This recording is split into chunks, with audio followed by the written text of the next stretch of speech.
Hello everyone, welcome back to my channel. हमारी ये video contemporary India and education B Ed first year यानी कि समकालीन भारत और शिक्षा की थर्ड वीडियो है। पहली दो वीडियोस आपको प्लेलिस्ट में मिल जाएगी। इस वीडियो में मैं आपको बताऊंगी कि बुद्धिस्ट पीरियड में एजुकेशन सिस्टम किस तरह का होता था, बौद्ध काल की शिक्षा प्रणाली किस तरह की थी। इससे पहली वीडियो में हमने वैदिक काल के बारे में पढ़ा था और नेक्स्ट वीडियो में हम मुस्लिम काल के बारे में पढ़ेंगे जब आपका बुद्धिस्ट पीरियड ओवर हो जाएगा। चलिए स्टार्ट कर लेते हैं। तो देखिए, जो बुद्धिस्ट पीरियड था वो 600 बीसी से 1200 एडी तक था।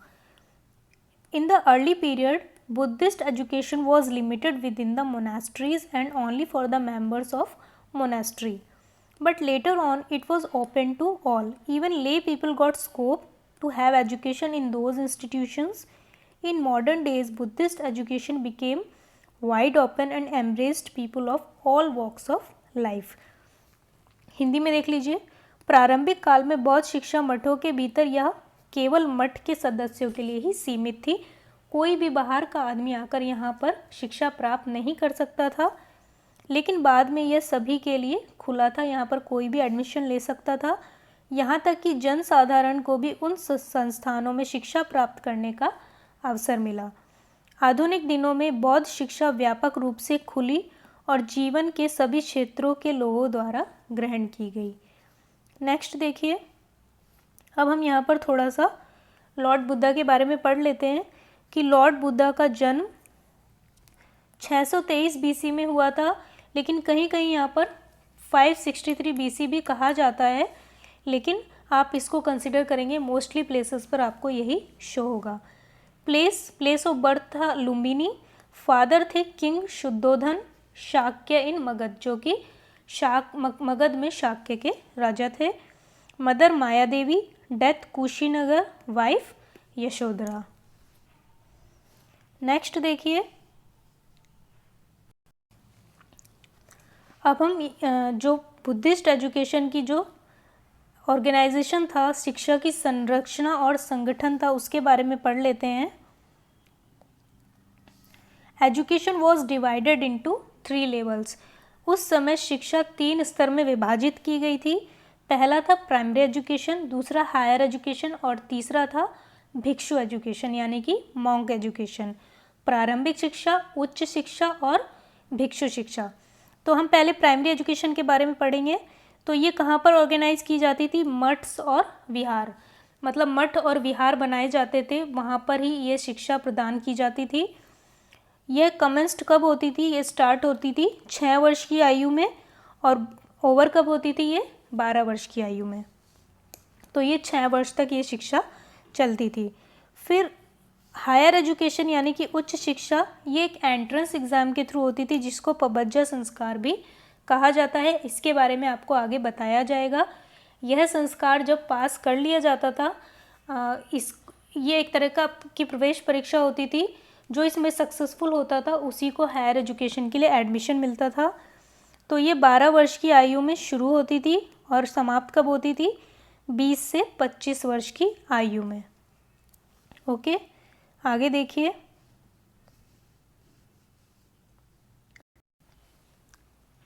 तीसरी एजुकेशन जो होती थी, जब हायर एजुकेशन कंप्लीट हो जाती थी, तो तीसरी एजुकेशन होती थी भिक्षु एजुकेशन यानी कि भिक्षु शिक्षा।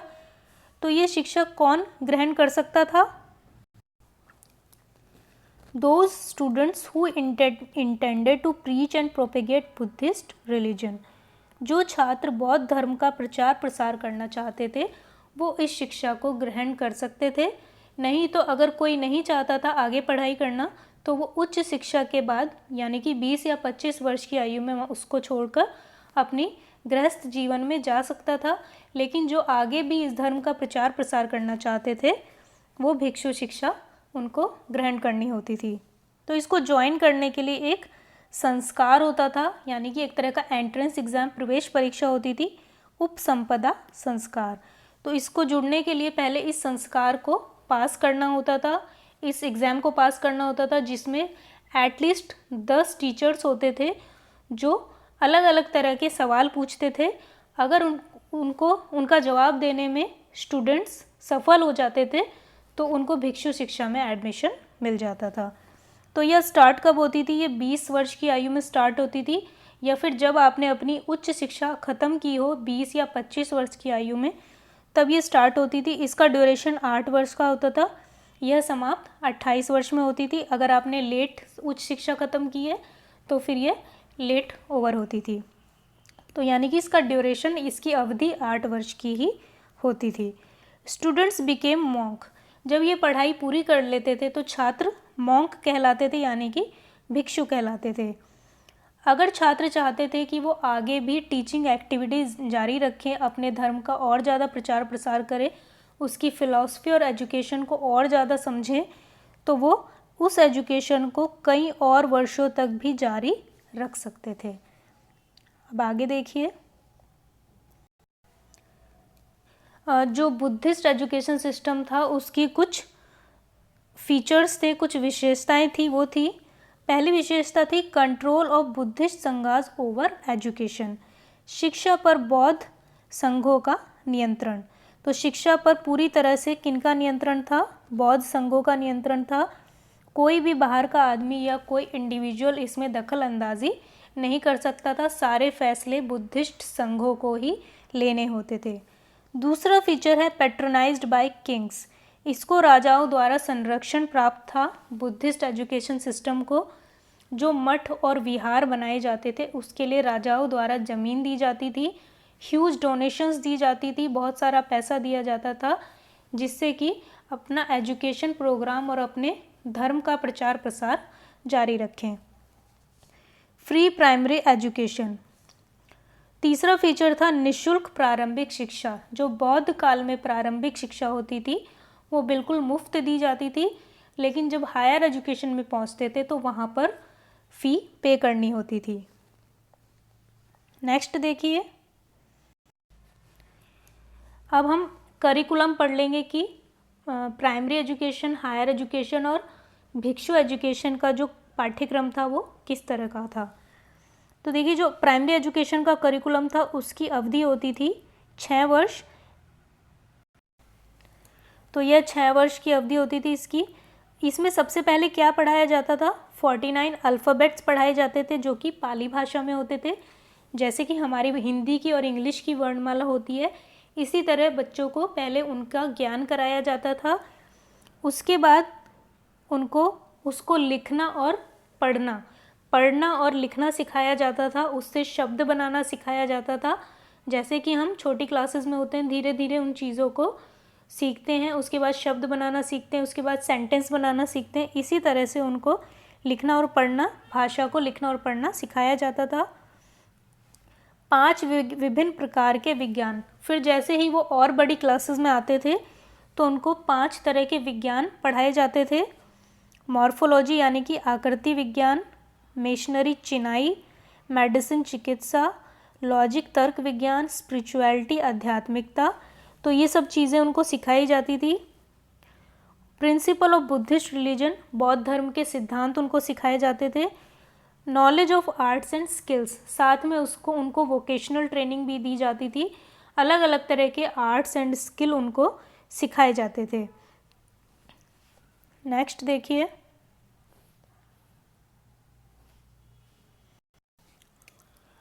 उसके बाद हम हायर एजुकेशन का पाठ्यक्रम देखेंगे, हायर एजुकेशन का करिकुलम या फिर उच्च शिक्षा का पाठ्यक्रम। तो इसकी अवधि होती थी 12 वर्ष। स्टडीज़ में क्या पढ़ाया जाता था? Grammar, religion, astrology, Ayurveda, philosophy, यानी कि व्याकरण, धर्म, आयुर्वेद, दर्शन, ज्योतिष और विद्या इसमें पढ़ाया जाता था। स्पेशल एजुकेशन भी दी जाती थी स्पेशलाइज्ड फील्ड में जाने के लिए, जैसे कि Pali, Prakrit and Sanskrit languages along with their grammar and literature. Pali, Prakrit और संस्कृत भाषा का ज्ञान दिया जाता था, उनकी व्याकरण और साहित्य दोनों के साथ। एस्ट्रोफिजिक्स, खगोल भौतिकी, कॉस्मोलॉजी, ब्रह्मांड विज्ञान, इकोनॉमिक्स, अर्थशास्त्र, राजनीति, पॉलिटिकल साइंस, आर्ट्स, कला, कौशल, कैटल रियरिंग, पशुपालन, लॉजिक तर्क विज्ञान, फिलॉसफी, दर्शन विज्ञान, म्यूज़िक, संगीत और स्कल्पचर, शिल्पकारी। इस तरह की और भी पेंटिंग, ये सब चीज़ें उनको सिखाई जाती थी, जो कि वोकेशनल ट्रेनिंग कहा जाता है। जब हायर एजुकेशन कंप्लीट हो जाती थी तो फिर भिक्षु एजुकेशन में पहुंचते थे। तो मैंने आपको पहले भी बताया, जिनकी इच्छा होती थी वो ही भिक्षु एजुकेशन में एडमिशन लेते थे, अदरवाइज़ हायर एजुकेशन कंप्लीट करने के बाद वो अपने कार्य जो और कुछ करना चाहते थे वो कर सकते थे। तो इसकी अवधि होती थी 8 वर्ष। जो हायर एजुकेशन जो भिक्षु एजुकेशन थी, इसकी अवधि थी 8 वर्ष। और अगर छात्र चाहते थे तो उसको आगे भी कई साल के लिए जारी रख सकते थे। इसमें बुद्धिस्ट रिलीजन एंड फिलॉसफी के बारे में पढ़ाया जाता था, बौद्ध धर्म और दर्शन के बारे में।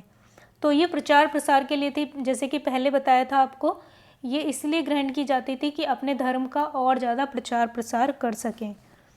तो इसमें और क्या पढ़ाया जाता था? त्रिपिटक्स यानी कि 3 बास्केट्स, 3 टोकरी, जिसमें पहला होता था सुत्त पिटक, दूसरा विनय पिटक और तीसरा अभिधम पिटक। नेक्स्ट देखिए, इसमें वैदिक रिलीजन के बारे में भी पढ़ाया जाता था। तो वैदिक रिलीजन के बारे में इसमें क्यों पढ़ाया जाता था? तो वैदिक धर्म के बारे में इसको कंपैरेटिव स्टडी के वजह से पढ़ाया जाता था, तुलनात्मक नज़रिए से, कि मतलब इसमें और उसमें क्या भेद है। तो इस वजह से इनको पढ़ाया जाता था। Architecture to construct maths and vihars. तो देखिए, जो बौद्ध धर्म है उसमें वैदिक धर्म की भी बहुत सारी चीज़ें हैं जो सिखाई जाती हैं। तो वैदिक शिक्षा बहुत सारी ऐसी भी बुद्धिस्ट शिक्षा जो वैदिक शिक्षा से भी ली गई हैं। यहाँ पर आर्किटेक्चर यानी कि उनको मठ और विहार बनाने की कला भी सिखाई जाती थी। Accountancy to keep ledger of maths and vihars. मठ और विहार का बही खाता रखने के लिए लेखा कर्म, यह भी उनको सिखाया जाता था कि उसका लेखा जोखा रखना है, जो भी मठ और विहार के अंदर जो भी कार्य होते हैं या उनको बनाने में जो भी खर्चा होता है, तो इन सब का एक लेज़र अकाउंट उनको रखना होता था। नेक्स्ट देखिए, जो कैरेक्टरिस्टिक थी बुद्धिस्ट सिस्टम ऑफ एजुकेशन, मैंने पहले भी आपको 3 कैरेक्टरिस्टिक बताई है, उनको भी आप इनमें ऐड कर सकते हैं। तो देखिए, इसकी क्या विशेषताएं थी? इसमें शिक्षा का माध्यम जो था वो पाली भाषा था और संस्कृत भाषा था। तो संस्कृत क्यों था? क्योंकि वैदिक रिलीजन की भी चीज़ें इसमें पढ़ाई जाती थी। छात्र की योग्यता क्या होती थी? 8 वर्ष प्राथमिक शिक्षा की प्रवेश आयु 8 वर्ष होती थी, लेकिन 6 वर्ष में भी उनको प्रवेश दिया जा सकता था। Eligibility of students, primary education started at the age of, तो आपको यहाँ पर लिखना है 6 और 8 ईयर्स। पबज्जा संस्कार जो होता था, प्राथमिक शिक्षा में प्रवेश हेतु 8 वर्ष की आयु में होने वाला संस्कार। तो देखिए, इसको आप एडमिशन प्राइमरी एजुकेशन में आप 6 वर्ष में भी ले सकते थे, लेकिन जो पबज्जा संस्कार था वो 8 वर्ष से पहले नहीं किया जाता था। जब छात्र 8 वर्ष का हो जाता था तभी उसका पबज्जा संस्कार किया जाता था। The ceremony performed at the age of 8 year to enter primary education. Primary education में उनको एंट्रेंस देने के लिए पबज्जा संस्कार किया जाता था। जब छात्र 6 वर्ष के होते थे वो एडमिशन ले सकते थे, लेकिन तब उनको सिर्फ कुछ अल्फ़ाबेट्स, इन सब चीज़ों का उनको ज्ञान दिया जाता था। जब वो 8 वर्ष के होते थे, पबज्जा संस्कार होने के बाद उनकी प्रॉपर एजुकेशन स्टार्ट होती थी। आगे देखिए, उपसंपदा संस्कार। तो ये जो उपसंपदा संस्कार था, यह हायर एजुकेशन ये जो भिक्षु शिक्षा होती थी उसमें एंटर करने के लिए एक एंट्रेंस एग्ज़ाम था। मैंने अभी बताया था आपको पहले भी। भिक्षु शिक्षा में प्रवेश हेतु 20 वर्ष की आयु में होने वाला संस्कार। तो जब आपने अपनी उच्च शिक्षा ख़त्म की है तभी आप अपना उपसंपदा संस्कार करा सकते थे और भिक्षु शिक्षा में एंटर हो सकते थे। लेकिन जो अगर आप एग्ज़ाम व्यू से अगर आंसर लिखेंगे तो आपको वहाँ पर 20 वर्ष ही लिखना होगा। उपसंपदा संस्कार इंग्लिश में देख लीजिए, this ceremony performed at the age of 20 years to enter into the monk education. 5वां जो फीचर था, गुरु शिष्य संबंध। तो गुरु और शिष्य के संबंध कैसे होते थे? मधुर एवं प्रगाढ़ संबंध होते थे। दोनों एक दूसरे का ख्याल रखते थे, दोनों एक दूसरे के प्रति अपनी जिम्मेदारियों को, अपनी रिस्पॉन्सिबिलिटीज़ को पूरा करते थे। Teacher pupil relations, they maintained amiable relationship between them. शिक्षण पद्धति कैसी थी? किस तरह से शिक्षा टेक्निक्स, मेथड्स यूज़ किए जाते थे। मौखिक पद्धति, वाद विवाद, तर्क विश्लेषण, प्रश्नोत्तर, स्पष्टीकरण, व्याख्यान, विधियाँ। इंग्लिश में देख लीजिए। टीचिंग मेथड्स कैसे होते थे? इमिटेशन मेथड्स यानी कि रिपीटिंग मेथड, टीचर बोलते थे और बच्चे उसको रिसाइट करते थे, रिपीट करते थे। दूसरा lecture method, question answer method, explanation method, debate method यानी कि वाद विवाद, conference and discussion, demonstration and exercise and self study. सातवां होता था व्यावसायिक शिक्षा यानी कि वोकेशनल एजुकेशन, जहाँ पर स्पेशलाइज्ड ट्रेनिंग दी जाती थी आगे के ऑक्यूपेशन के लिए। तो इसमें औषधि विज्ञान, पशु शिक्षा, कताई बुनाई, आवश्यक व्यवसाय शिक्षा, शिल्पकारी, चित्रकला, तकनीकी एवं वैज्ञानिक शिक्षा आदि। इंग्लिश में देख लीजिए। एजुकेशन इन क्राफ्ट्स, मतलब क्राफ्ट्स वगैरह उनको सिखाए जाते थे। Medical education, education for animals, architecture, sculpture and painting, useful occupations, technical and scientific education. तो जो भी जिस तरह की ट्रेनिंग लेना चाहता था वो उनको यहाँ पर प्रोवाइड की जाती थी। अनुशासन, आठवां फीचर था इसका, बहुत इम्पोर्टेंट फीचर था अनुशासन। छात्र यहाँ पर अनुशासित होते थे, लेकिन अगर वो अनुशासन तोड़ते थे तो दंड व्यवस्था भी थी। It was necessary for students to abide by rules, punishment was given for violating rules. अगर कोई रूल तोड़ता था तो उनको पनिशमेंट भी दी जाती थी, जो कि काफ़ी हार्ड पनिशमेंट होती थी।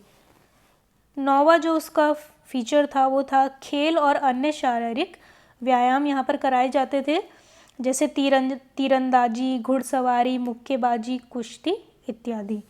Games, sports and physical exercise, archery, wrestling, boxing, horse riding, ploughing etcetera. Next,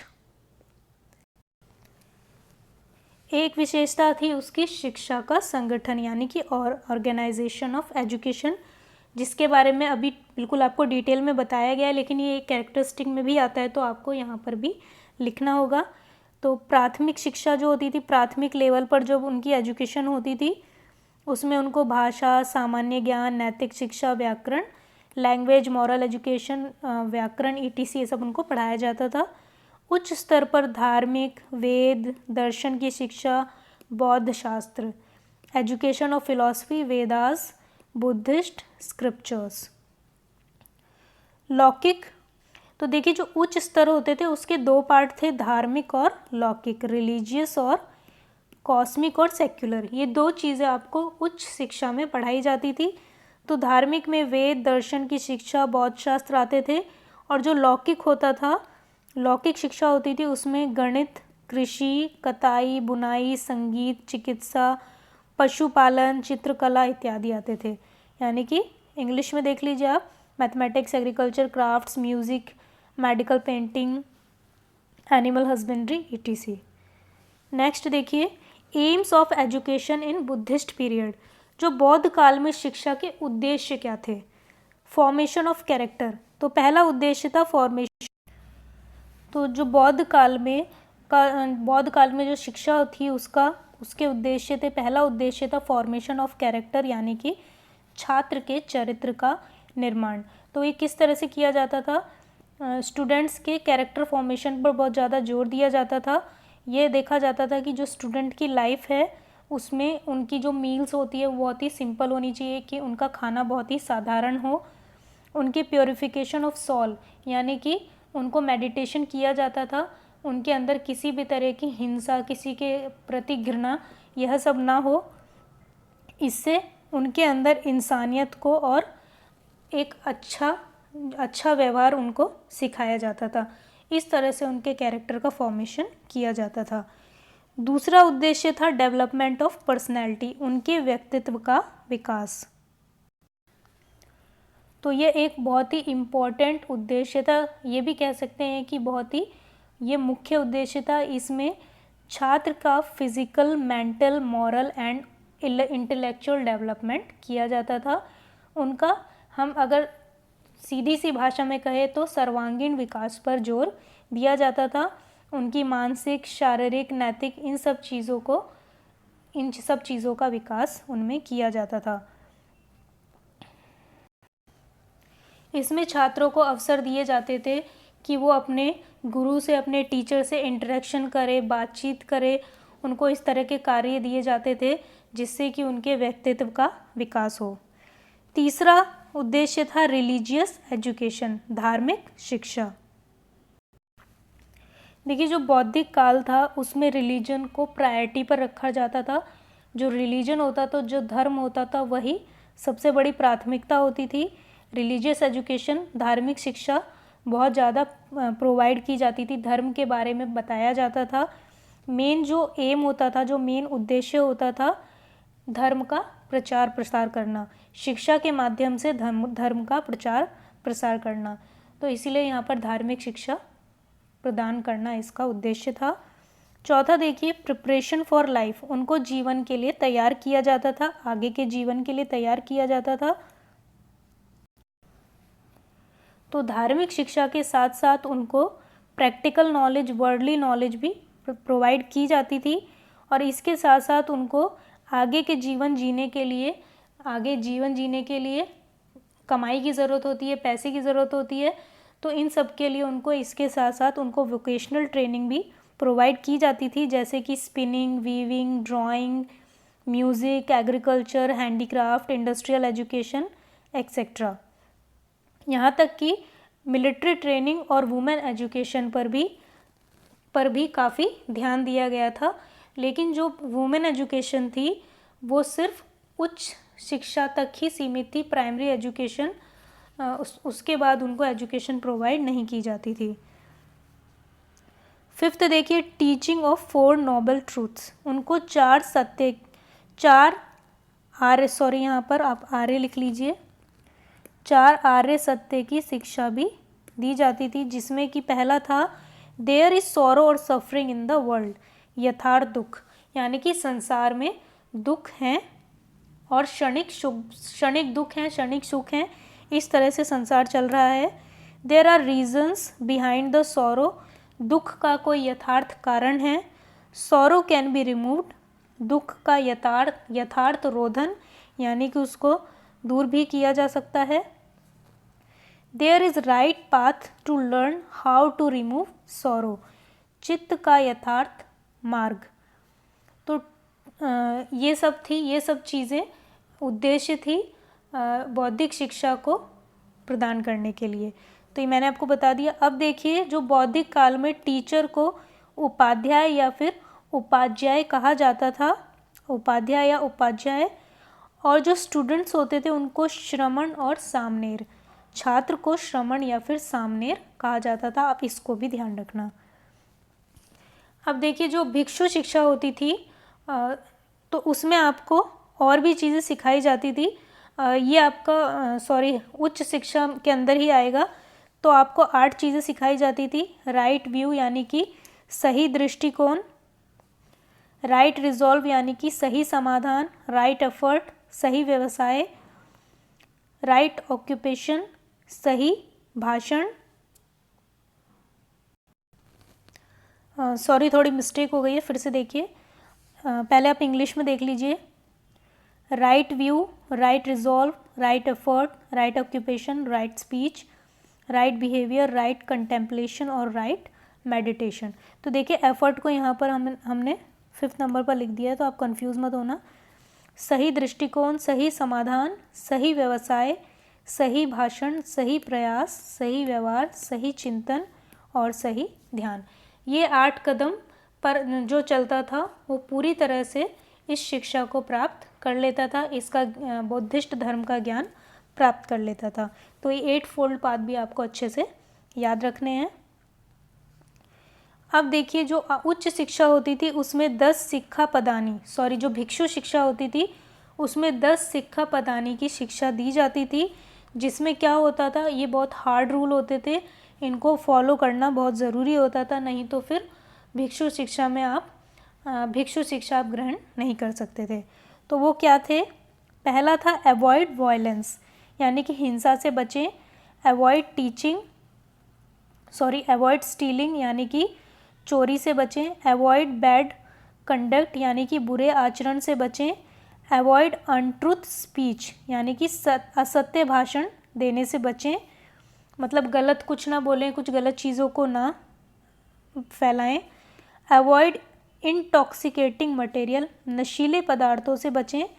avoid taking food at odd times, विषम समय पर भोजन ना करें यानी कि गलत टाइम पर भोजन ना करें। अवॉइड बैक बाइटिंग यानी कि किसी की चुगली ना करें, चुगली से बचें। Keep away from dance and music, नृत्य और संगीत से दूर रहें। अवॉइड लग्जरी गुड्स, विलासिता के सामान से बचें। Renounce costly gift in charity, दान में महंगा उपहार त्यागें। अगर आपको किसी ने दान में महंगा उपहार दिया है तो उसको ग्रहण न करें, उसको त्याग दें। तो ये 10 सिक्का पदानी है जो भिक्षु शिक्षा में इसका बहुत ही कठोरता से पालन करना होता था, तभी आप आगे इस धर्म का प्रचार प्रसार कर सकते थे, दूसरों को इसके बारे में आप शिक्षा दे सकते थे और बहुत ही सादा जीवन यहाँ पर जीना होता था।